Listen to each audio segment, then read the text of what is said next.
한국 사람들은 담담하죠. 사실은 전쟁을 별거 아닌 걸로 생각하는 게 아니고 쓸데없이 요동하지 아니하고 침착한 겁니다. 우리가 어떻게 처신해야 되는지를 우리가 잘 알고 있는 것이죠. 그러면서 이 문제가 잘 지혜롭게 해결되기를 우리는 바라고 있습니다. 괌을 향해서 탄도미사일을 쏘겠다 하는 북한, 그리고 군사적 해법이 이미 준비되어 있다, 장전되어 있다라고 말하는 미국의 트럼프 대통령. 어찌 보면 신경전이라고 할 수도 있겠습니다만은, 또 말싸움이라고도 합니다만은, 또 이것이 그렇게 지나갈 수도 있겠지요. 그러나 이 북한의 김정은이라고 하는 사람, 그 아버지 김정일보다도 훨씬 더 무모한 철없는 사람이기 때문에 겁도 없이 대형 사고를 칠지도 모르기 때문에 모르는 일입니다. 그래서 더 긴장을 하게 됩니다. 우리가 살고 있는 이 한반도, 전쟁이 있었고 또 전쟁의 위험 속에 참 오랜 시간을 우리가 지내며 살아오고 있습니다. 어느 때는 우리가 사는 이곳이 참 좋은 곳이다 느끼다가도 또 이런 전쟁의 위협이 있으면 한반도 정말 위험한 곳이다. 사실 전 세계의 전 세계에 사는 그런 사람들은 이 한반도가 아주 위험한 곳으로, 여행 위험지구로 알고 있다고 하지 않습니까? 우리가 살고 있는 이곳이 안전했으면 좋겠는데, 이런 위험이 없으면 좋겠는데, 한편으로 생각해 보면 일본 같은 데는 지진이 있으니까, 지진이 있고 우리는 지진이 없으니까 좋다. 그런데 우리는 전쟁의 위협이 있구나, 어찌 보면 쌤쌤이구나, 이런 생각이 드는지도 모르겠습니다. 우리가 살고 있는 공간이, 또 우리가 살고 있는 땅이 안전하기를 바라는 것은 인지상정이지요. 근데 사실 우리가 살고 있는 땅이 참 안전하지가 않습니다. 우리가 집은 안전할 것 같은데 사실 집도 그렇게 안전한 공간은 아니에요. 또 우리가 회사를 다니면서 근무하는 사무실도 그렇게 안전한 공간이 아니죠.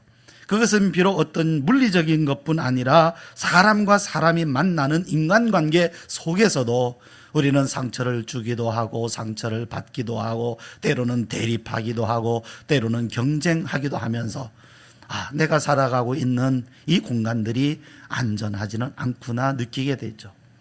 우리가 때로 자동차를 타고 가면 자동차는 안전할 것 같다는 생각을 하지만 사실 자동차도 안전하지는 않습니다.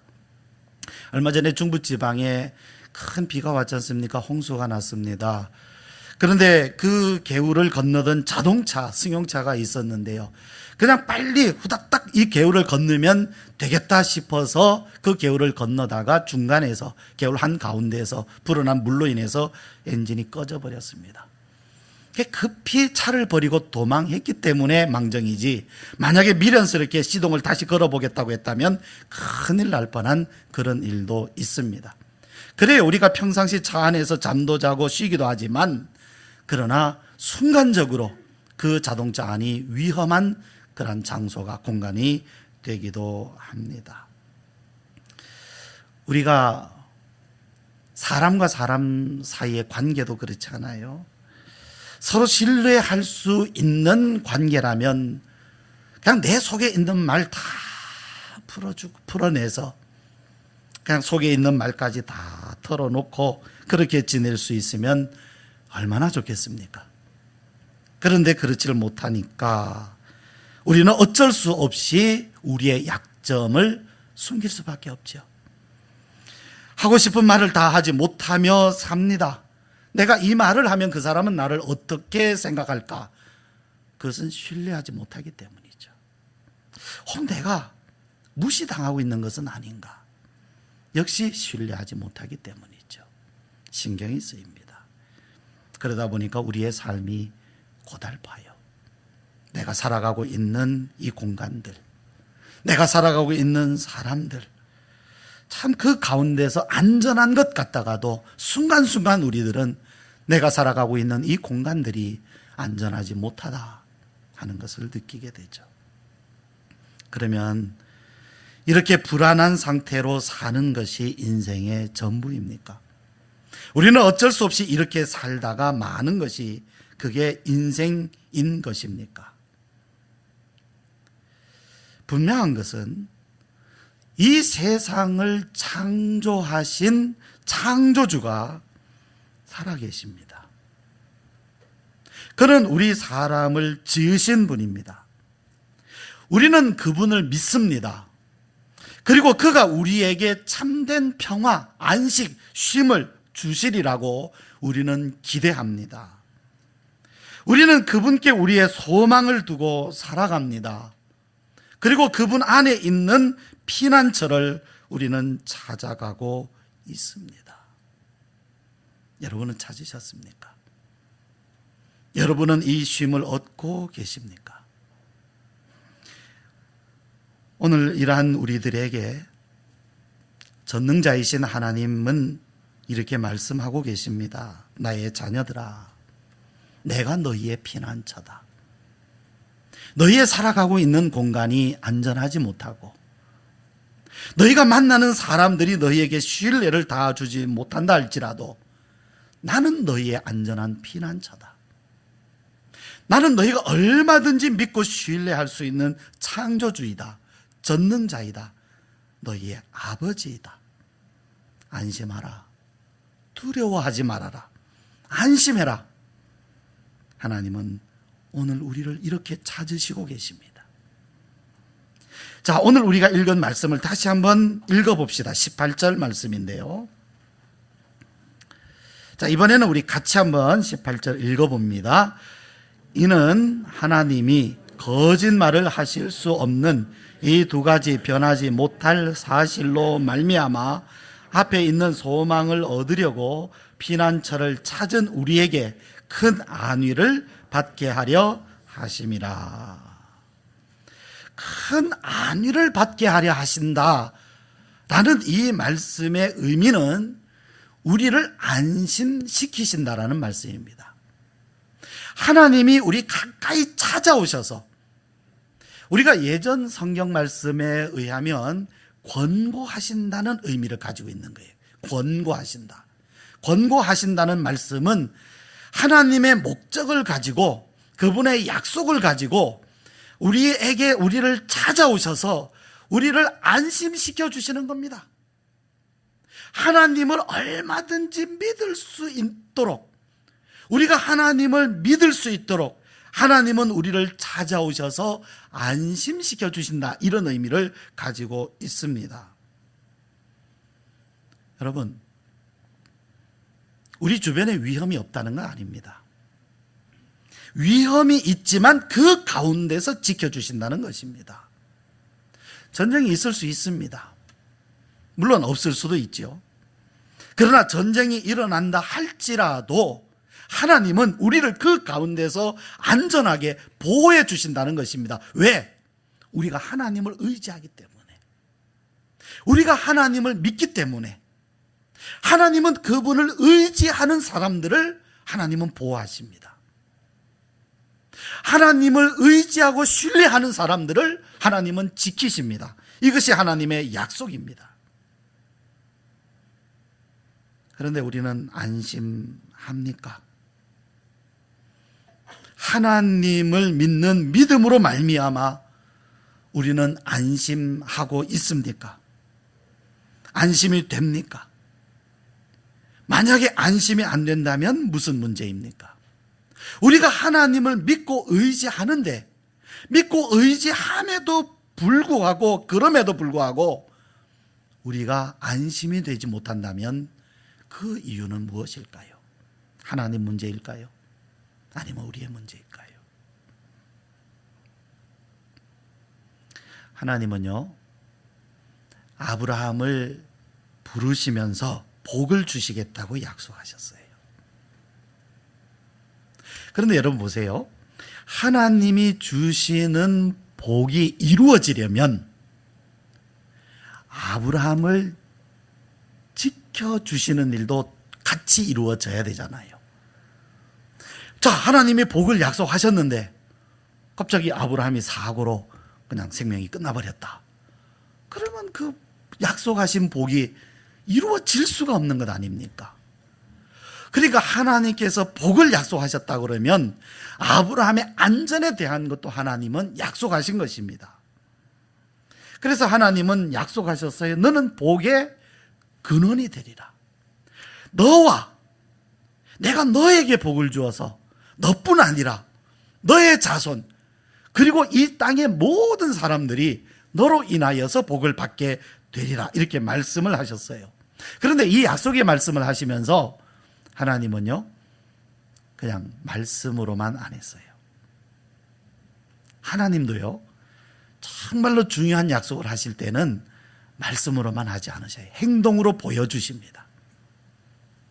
창세기 15장을 보면요 하나님은 아브라함에게 말씀하셨어요. 3년 된 암소, 암염소, 숫양, 산비둘기, 집비둘기 새끼를 잡아서 그것을 반으로 갈라서 반으로 쪼개서 이렇게 펼쳐놔라 하고 명령하셨어요. 아브라함은 하나님의 명령을 따라서 짐승을, 가축들을 잡아서 반으로 쪼개서 양쪽에 벌려놨습니다. 해가 져서 어두울 때에 하나님이 횃불로 나타나셨어요. 타는 횃불로. 그러니 날이 져서 이제 어둑할 때가 되었으니까 이 횃불이 얼마나 밝게 보이겠습니까? 그 밝은 횃불로 나타나셔서 그 쪼갠 고기들 사이로 하나님이 싹 지나가시는 겁니다.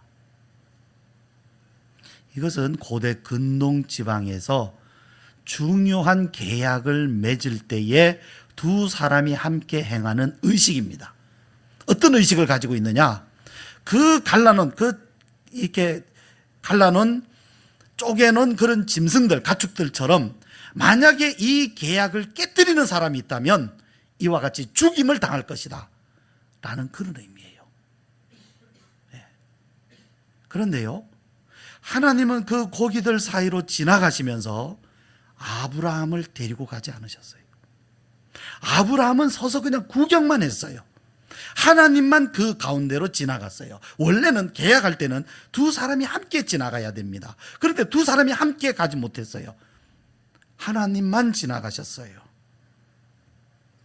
왜요? 아브라함은 이 계약을 지킬 능력이 안 되기 때문입니다. 사람은 이 계약을 지킬 힘이 없어요. 하나님만 이 일을 이루실 수 있습니다. 내가 너에게 복을 주겠다. 그리고 너를 번성하게 하겠다. 너의 자손을 창대하게 하겠다. 이건 아브라함이 할 수 없는 일입니다. 지금까지 아브라함은 늙도록 자식이 없었어요. 자기 뜻대로 안 됩니다. 그러나 하나님은 하실 수 있어요. 그래서 하나님은 일방적으로 이 계약을 맺어주신 것입니다. 그리고 이 일을 하나님이 일방적으로 이루어 주시겠다고 약속하셨어요. 이미 이때부터 하나님은 우리가 연약한 사람인 것을 이미 알고 계신다는 의미입니다. 모르시지 않습니다. 본문 13절에는 그때 일을 언급합니다. 하나님이 아브라함에게 약속하실 때에 가리켜 맹세할 자가 자기보다 더 큰 이가 없으므로 자기를 가리켜 맹세하여. 하나님은 전능자이세요. 하나님께서 가장 크신 분이신데 누구를 대상으로 해서 맹세하겠습니까? 없잖아요. 그래서 자신을 가리켜 맹세했다라고 말씀하십니다. 무슨 얘기입니까? 이것은 하나님의 살아계심을 두고 하나님이 반드시 이루시겠다는 것입니다. 사람은 그 가운데 연약하기 때문에 넘어지고 자빠집니다. 넘어지고 자빠진다고 해서 계약을 파기하겠다 아닙니다. 그래도 이루어 주시겠다는 것입니다. 그래서 창세기 말씀을 읽어보면요, 아브라함은 이 약속을 받았음에도 불구하고 넘어지고 자빠지고 합니다. 그래도 하나님은 그 약속을 이루어 가셔요. 두 가지 약속이죠. 하나는 복을 주시겠다는 것, 또 하나는 자손을 번성케 하리라는 것이었습니다. 하나님은 자신을 두고 맹세하셨어요. 그리고 이 약속을 변치 않으셨고 약속대로 이루셨습니다. 하나님은 약속하신 바대로 아브라함에게 이루어 주셨습니다.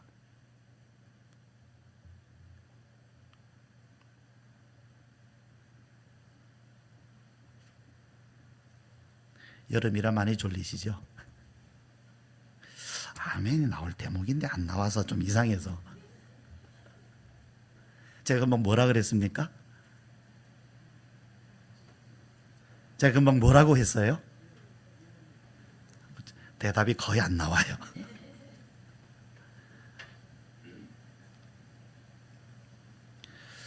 여러분, 두려워할 일입니까? 아니면 하나님을 믿을 일입니까? 불안해할 일입니까? 자신의 믿음을 점검할 때입니까? 그냥 불안하기만 할 일입니까?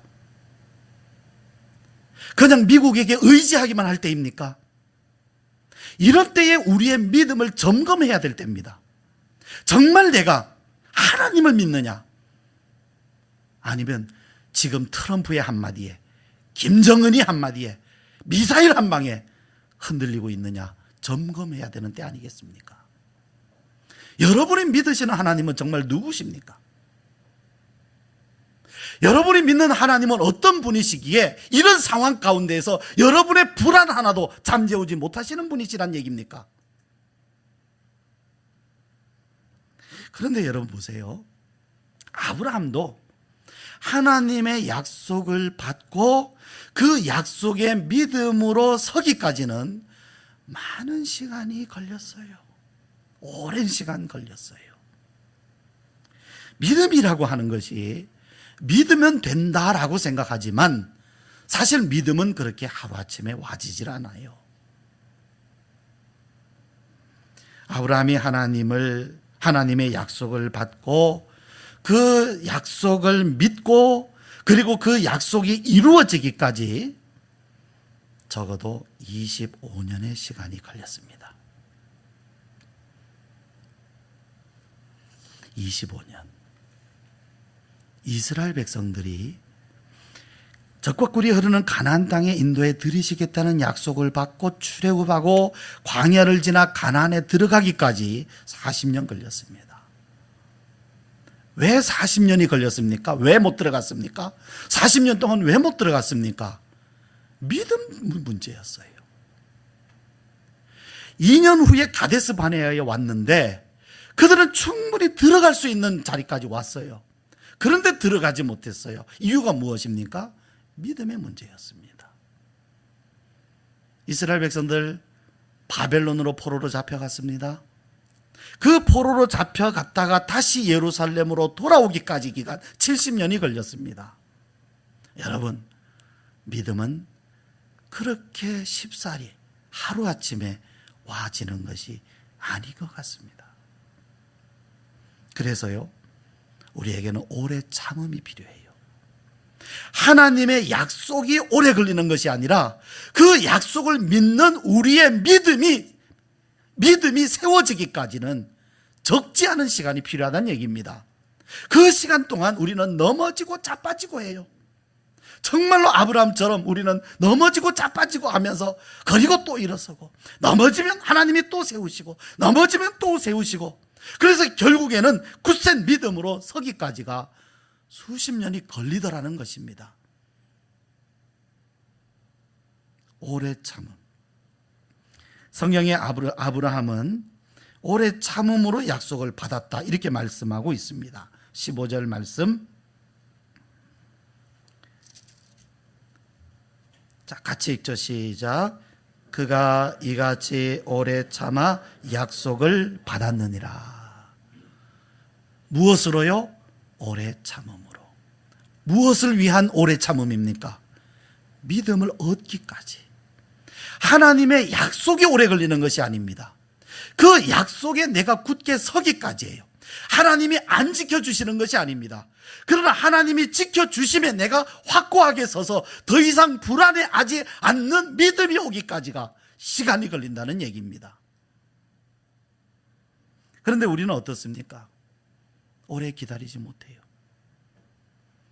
현대사회에 사는 우리들은 성급합니다. 오래 참고 기다리는 데에 익숙하지 못합니다. 마치 커피 자판기에 동전만 넣으면 바로 커피가 나오는 것처럼 교회만 나오면 말씀만 읽으면 큐티 몇 번만 하면 기도만 하면 금방 믿음이 와서 우리는 담대해질 것처럼 생각하고 또 그렇게 안 되니까 왜 이렇게 안 되느냐고 왜 이렇게 오래 걸리느냐고 그 원인은 항상 우리 자신에게 있어요. 그런데 아브라함도 하루아침에 믿음이 왔던 게 아니었다는 사실입니다. 기다려야 돼요. 오래 참고 기다려야 돼요. 믿음이 올 때까지 기다려야 돼요. 조금만 말씀이 이해되고 깨달아지고 무슨 은사를 받고 체험을 하면 믿음이 좋은 줄 알고 뭐 방방 뜨고요.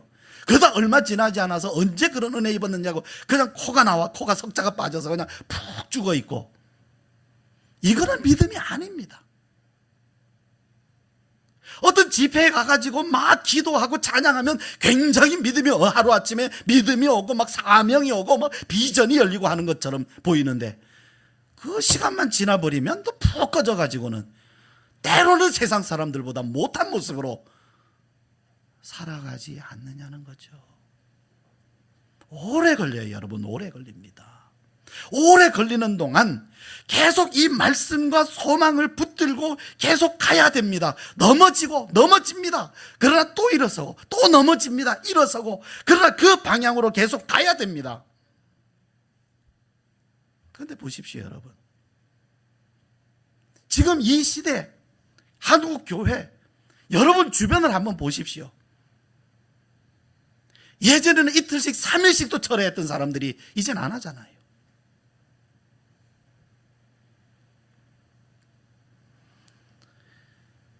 예전에 우리가 예배 드릴 때는요, 자세 하나도 굉장히 긴장을 했습니다. 하나님 앞에 우리가 예배 드릴 때 자세 하나도 우리는 긴장해서 드렸어요. 우리는 우리의 생각, 태도부터 하나씩 다시 세워가야 됩니다.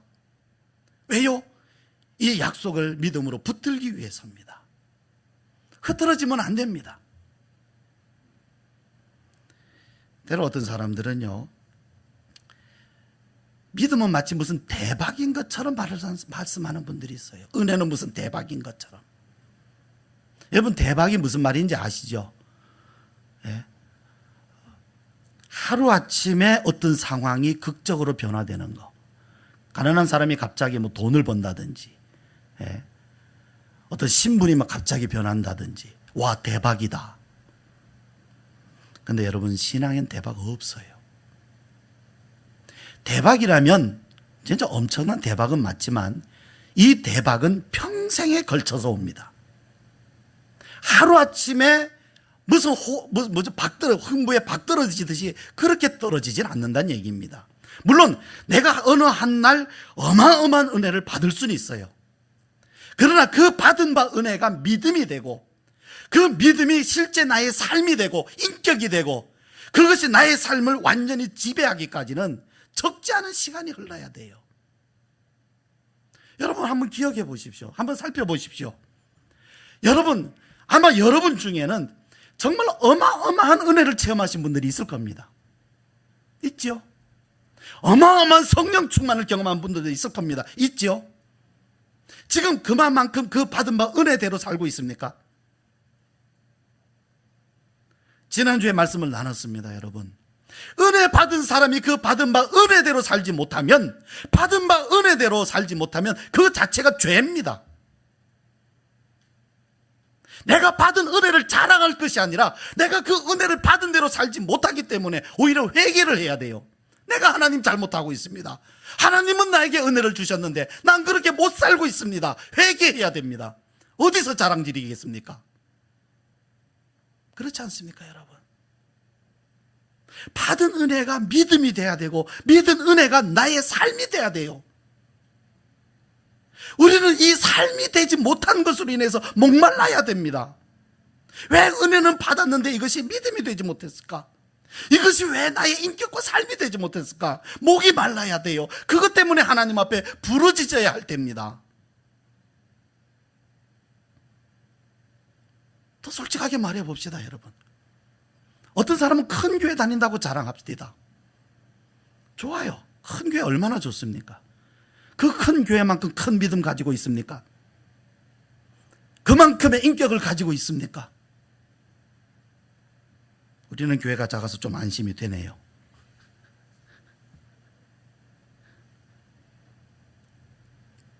아니, 그릇이 크면 사람도 커야죠. 그릇은 큰데 왜 사람은 쬐끔합니까? 대박? 여러분, 신앙은 대박 아니에요. 오래 참음입니다. 기다려야 돼요. 꾸준히 가야 돼요. 아브라함 시대나 오늘 우리 시대나 하나님이 우리에게 믿음 주시는 방식은 변하지 않았습니다. 우리는 기도라는 동전 한번 탁 집어넣으면 믿음이라는 그냥 그 자판기 커피가 그냥 쑥 나오듯이 그렇게 믿음이 올 길을 기대할지 모르지만 하나님은 절대로 그렇게 하지 않으세요. 우리의 평생을 사용하십니다. 인생 전부를 사용하십니다. 우리는 성급해도 하나님은 느긋하십니다. 왜요? 우리는 당장 이루어지기 원하지만 하나님은 우리의 인생 전부를 알고 계셔요. 그래서 하나님은 느긋해도 반드시 하나님은 이루실 수 있어요. 아니, 우리의 수명을 연장시키셔서라도 믿음 못 주시겠습니까? 은혜 못 주시겠습니까? 우리는 조급하게 생각할지 모르지만 하나님은 조급하지 않아요. 제가 사는 그 아파트예요. 작년 여름이 됐는데 초여름부터 그 하수관에서 냄새가 막 짙은 냄새가 올라오는 겁니다. 근데 그 새벽 기도 가려고 일어나면 그 냄새가 그냥 거실 가득해서 막 시큼한 냄새가 거실에 가득해요. 야, 이거 어떡하냐. 이게 뭐 그냥 그 뭐라 그러죠, 수채라 거기에서 잠깐 나는 정도가 아니라 아주 그 하수관 깊은 데서 나는 그 지독한 냄새가 나는 겁니다. 이거 큰일 났다. 그래서 생각을 해봤어요. 이 안에 분명히 곰팡이가 굉장히 많이 이제 있을 것이고 아마 썩은 것들도 가득 차 있어서 이것이 지금 문제가 되겠다 싶어서 EM이라는 거 여러분 아시죠? 그 좋다는 미생물, 그것을 들이부으면 그 안에서 이 미생물들이, 좋은 미생물이 이게 냄새를 없애주거든요. 작용을 해서 그 깊은 하수관이라도 그 안에 변화가 일어나지 않겠는가 이제 생각을 했어요. 그래서 이제 그 EM을 사다가 배양을 했습니다. 그리고 그것을 이제 하수구에다 시간이 될 때마다 뿌렸어요. 부었어요. 냄새가 잡혔을까요? 안 잡혔을까요? 예? 안 잡혔어요. 안 잡혔어요. 여름 내 다 가도록 냄새가 잡히지 않아서 EM 들여 부어도 소용없다고 생각을 했습니다. 1년이 지났습니다. 올해 여름이 됐는데 냄새가 안 나요. 냄새가 정말 안 나요, 여러분. 신기해요. 얼마나 걸렸어요? 1년. 여러분, EM도 1년이 걸려야 효과가 나오더라고요. 그런데 진짜 냄새가 안 나요, 지금. 여러분, 하물며 하나님께서 우리에게 금보다도 더 귀한 믿음을 주시는데 1년 가지고 되겠습니까? 다 몇 번 기도했다고 믿음이 뚝 떨어지겠어요? 기다려야 됩니다. 말씀 붙들고 꾸준하게 기도하면서 기다려야 됩니다. 만약에 여러분들이 생각해 보세요. 누가 여러분에게 엄청난 금덩이를 준다. 10년만 기다리라. 기다리겠어요? 안 기다리겠어요? 기다립니다. 매번 그것을 이야기하면서 언제 줄 겁니까? 10년이 기다리더라 그랬죠 하면서 계속 생각하고 그 약속을 잊지 않으려고 적어놓고 기억하고 기다릴 것 아니겠습니까? 하물며 우리들이 금보다도 더 귀한 믿음을 기다리는데 한순간 몇 번 기다려보고 에이 안 되나 봐. 그건 아니잖아요. 하나님의 약속을 소망으로 가지는 것은 영혼의 닷과 같다고 했습니다. 자, 19절 말씀이죠. 자, 19절 같이 읽습니다. 시작. 우리가 이 소망을 가지고 있는 것은 영혼의 닷 같아서 튼튼하고 견고하여 휘장 안에 들어가나니. 자, 여러분, 이 소망을 분명히 가진 사람은 흔들리질 않는다는 얘기입니다. 흔들린다는 얘기는 뭡니까? 아직 이 소망을 든든히 품고 있지 못하다는 얘기지요. 그런데 아브라함도 이 소망을 든든히 붙들고 튼튼하고 흔들리지 않고 견고하게 되기까지는 오래 참았다 그랬어요. 그러니까 내가 하나님을 믿는데도 왜 이럴까? 아직은 오래 참아야 되는 시간이에요. 더 가야 돼요. 더 기다려야 돼요. 그러면 결국에는 어디로 들어갑니까? 이 휘장 안으로 들어가는 날이 온다니. 하나님을 만나는 날이, 이 소망이 우리의 심령 안에 견고하게 흔들리지 않고 튼튼하게 세워지는 때가 온다는 말씀입니다. 그래서 영혼의 닷과 같다. 여러분, 닷이 배를 보존합니까? 배가 닷을 보존합니까? 예? 자, 풍랑 앞에서 닷이 배를 지탱해요? 배가 닷을 지탱해요? 만약에 배가 닷을 지탱해야 된다면 난리 난 겁니다. 그렇잖아요. 그러나 튼튼한 닷이 이 배를 지탱하고 있으면 아무리 풍랑이 와도 풍랑아 와라, 괜찮다. 왜? 나는 닷이 있다. 불안하지 않아요. 시편 46편에 이런 찬양이 있죠. 바닷물이 솟아나고 뛰놀든지 그것이 넘침으로 산이 흔들릴지라도 우리는 두려워하지 아니하리로다. 여러분, 두렵습니다. 우리는 다 두려워요. 위험 앞에, 전쟁 앞에 우리는 다 두려워합니다. 그러나 믿음은 두려움을 몰아냅니다. 그리고 믿음이 있는 자들을 하나님은 반드시 지키십니다. 우리가 우리의 안전을 보존하는 게 아닙니다. 미국도 아닙니다. 하나님입니다. 우리가 믿음을 지키는 건 아닙니다. 믿음이 우리를 지켜주는 날이 와야 됩니다. 우리는 이것을 원합니다. 하나님을 믿는 우리를 하나님은 보호하셔요. 전능자이신 하나님이 우리를 보호하시면 우리는 두려워할 것이 없습니다. 우리가 바로 이 믿음을 얻기 위해서는 소망을 품고 하나님의 약속을 붙들고 오래 기다려야 돼요. 앞서간 성도들 보십시오. 담대했습니다. 처음에는 두려워합니다. 그러나 늘 두려움으로 평생 살지 않았어요. 어느 날부터는 그들에게 믿음이 와서 그들은 담대하고 변화된 삶을, 그의 삶 가운데서 불안을 몰아내고 믿음으로 살아간, 담대하게 살아간 그런 삶이 그들에게 왔습니다. 이제 우리에게도 그러한 삶이 와야 되지 않겠습니까? 우리도 이제는 불안해, 언제까지 문제가 생길 때마다 불안해하는 삶을 우리가 언제까지 그렇게 살아가겠습니까? 이제는 어떤 상황이 와도 능히 이겨낼 수 있고 담대할 수 있는 믿음을 우리도 얻어야 하지 않겠습니까? 기도합시다, 여러분.